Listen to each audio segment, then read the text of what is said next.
Long live your turtle here, and in this video I want to go over my indoor turtle pond. It's nature themed. It has 2 turtles in it. It's got a red ear slider and yellow belly, a couple goldfish, a couple convict cichlids. Let's get to it.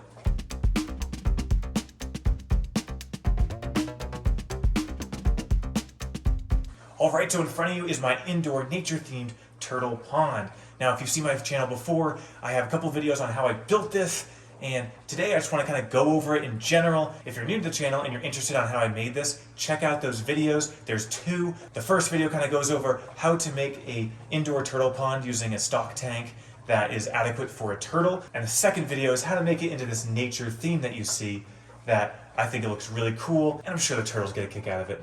All right, let's take a closer look at what we have going on in the indoor turtle pond. So we got Crackers there. That's my yellow belly slider. She's doing awesome. And somewhere, deep down, we got Harold, my red ear slider. And it looks like he's bothering the goldfish. Those are feeder goldfish. They were 15 cents and probably an inch long when I got them. Now they're gigantic. And you'll see more of them during this video. Got some convict cichlids down there as well. I got males because the males and females in my other tank were breeding, and that became very territorial in my 75-gallon aquarium upstairs.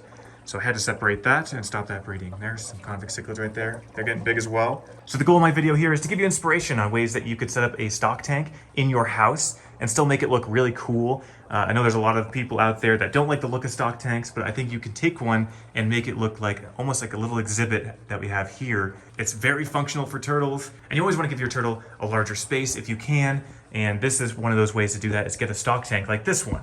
So it's a 100-gallon stock tank. I'm going to show you what it looks like on the screen here. So I got this stock tank from a farm actually, and so I got it really cheap, I think 40 bucks, and I bought a new drain plug for it, put some plumber's tape on it, and this thing was good to go. It's an ugly piece of structural foam. But it holds 100 gallons. You can even get ones up to 300 gallons and do something similar here, and you can give a lot of space to your turtle that you might not be able to with a glass aquarium. You can see out here I covered that ugly stock tank look with some fencing wood that I got from the hardware store. Quite cheap and a really easy way to cover something up. Now I have the actual stock tank sitting on cinder blocks, and that's just to raise it up a little bit so that if I ever need to siphon this with just gravity, I can. This is in the garage. This is on the ground level. So I need to give it a little bit of elevation just to help me with siphoning. I also like the look of it just a little bit higher up. It's kind of easier to work on and especially easier to enjoy because all I have to do is walk over and then look down instead of looking way down, hurting my neck and my back because I'm getting old.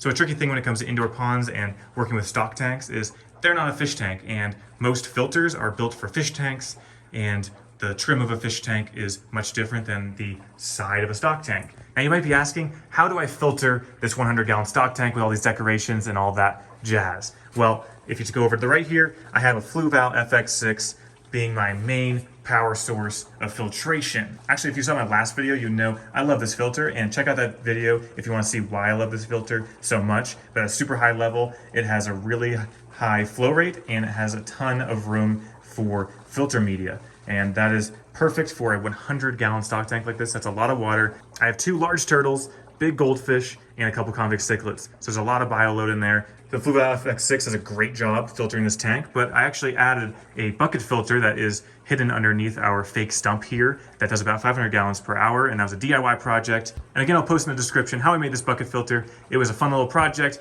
just hardware store, tools, and Amazon, and you can make yourself a 500 gallon per hour decent filter. All right, you'll see front and center I have some driftwood. I'm gonna do a video on this in the future, but this I basically got from the wild.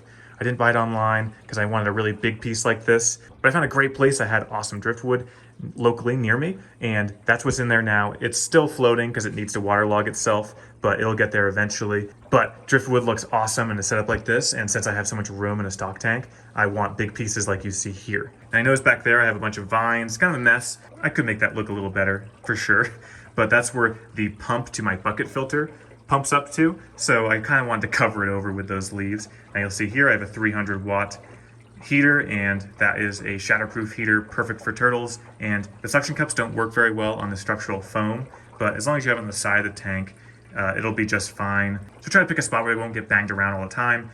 You'll notice all the way in the bottom I have some river stones, and those are all big enough that the turtles can't eat them, but they look really nice and they kind of bring up a brightness because the bottom of this thing is black, so it'd be really dark if I didn't have something that could reflect the light like you see.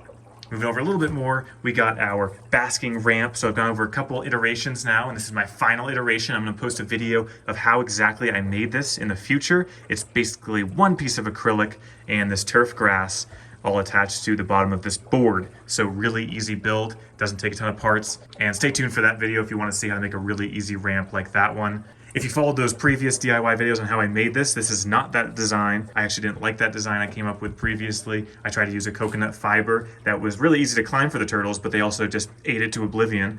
And the second one, I tried to use a bunch of sticks, and that worked out for a while, but they started kind of falling off the ramp, and the turtles were just ripping them off on their own. So it wasn't a long-term solution. However, this one, totally long-term solution. I don't see this going away for a really long time, and it's gonna be really sturdy, and this grass is easily climbable for your turtles.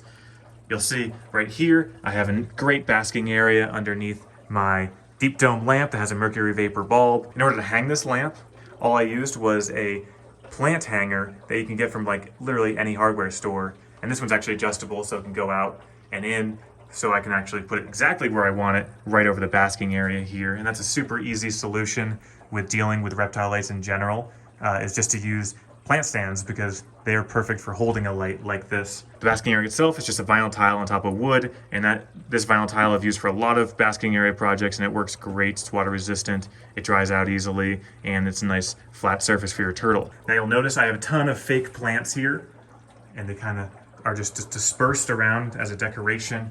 And you'll notice in the corner here, I actually have live plants, and they don't need tons of light, so the light from the basking lamp itself is enough, because this is my basement, so it's completely dark unless that basking lamp is on, and these plants are still doing great with just that basking light. So as long as you plan it out well, you can have some real plants on your setup, and then the remainder, I'm not going to deal with trying to put lights all over this setup, because that would be a huge pain. I just have fake plants that look pretty real and really blend in with the whole setup here.